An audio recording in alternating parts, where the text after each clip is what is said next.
AMS Health Academy, suatu wadah untuk informasi dan edukasi masyarakat. Oke, topik yang kedua saat ini adalah bagaimana menghadapi puasa pada ibu hamil. Oke, semuanya kita melakukan ini untuk ibadah. Katanya, hamil ibadah, puasa ibadah, semua ibadah. Oke, semuanya jadi untuk ibadah, katakanlah gitu ya. Tapi kan kita dikasih akal untuk berpikir, gitu kan? Hamil pada bulan puasa, bagaimana dokter? Baik, akan selalu kita bagi 3. Hamil itu ada trimester 1, ada trimester 2, ada trimester 3. Jangan lupa ada pos persalinan gitu. Nah, jadi kita bagi 4 lah ya. Pada saat hamil trimester 1. Nah, puasa boleh atau tidak boleh?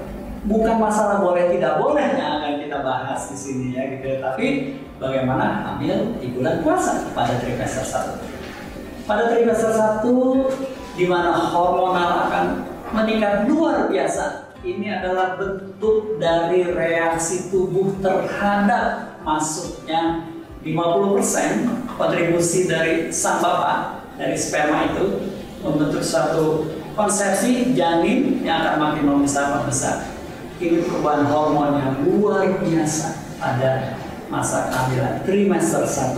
Trimester 1 sampai kira-kira 16 minggu, 17 minggu gitu ya. Apa yang terjadi di badan reaksi-reaksi itu?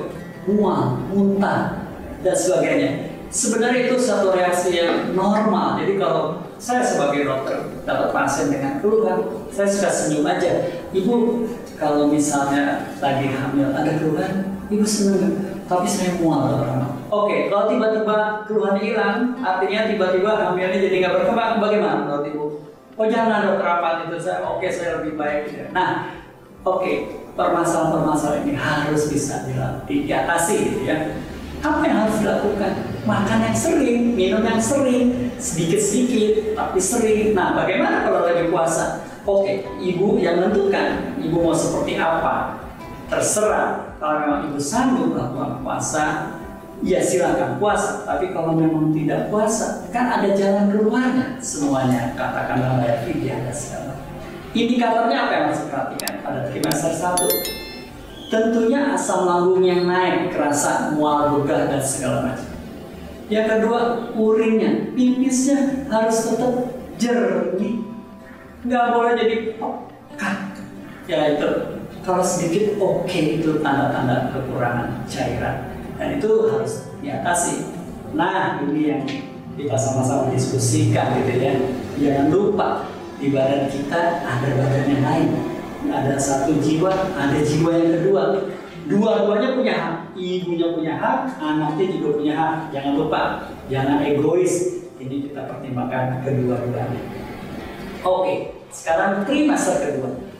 Rata-rata pasien hamil trimester kedua lagi enak, lagi santai, lagi nyaman gitu ya. Oke, silakan untuk misalnya berpuasa. Jangan lupa mungkin biasanya 3 kali makan. Oke, setuju kita 3 kali makan. Saat buka, saat malam sebelum tidur mungkin ya sedikit kita masukin juga makanan, minuman, dan pada saat sahur. Tentunya pada saat-saat seperti itu kita kurangi aktivitas-aktivitas yang menguras tenaga, pikiran, dan segala macam. Trimester 3 sekarang. Trimester 3 setelah 29 minggu. Kalau masih sanggup, silakan. Jangan lupa, pada trimester 3 segala sesuatu bisa terjadi. Bisa pecah ketuban, bisa mulai kontraksi, bisa perdarahan, bisa gerak janin tiba-tiba melemah atau berkurang. Semua tidak boleh terjadi. Itu harus kita manage dengan benar. Kita tinggal di negara tropis. Sekali lagi jangan lupa, nggak boleh faktor-faktor infeksi jadi muncul di sini.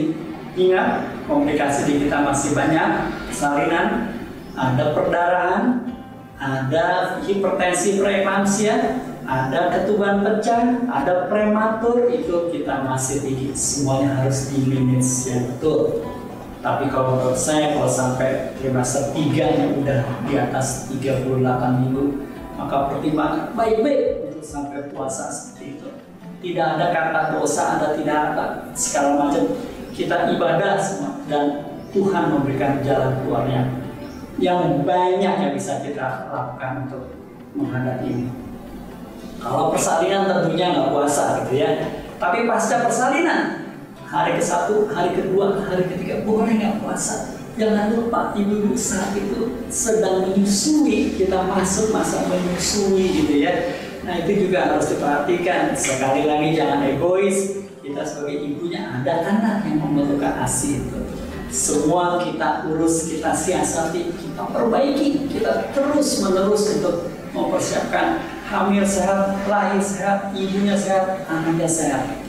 Kita manage. AMS akan terus membantu atau kita akan terus mengawal proses ini sehingga masyarakat tidak bingung, tidak mencari-cari dan segala macam itu. Hamil sehat pada bulan Ramadan bukan hal yang mustahil kita lakukan.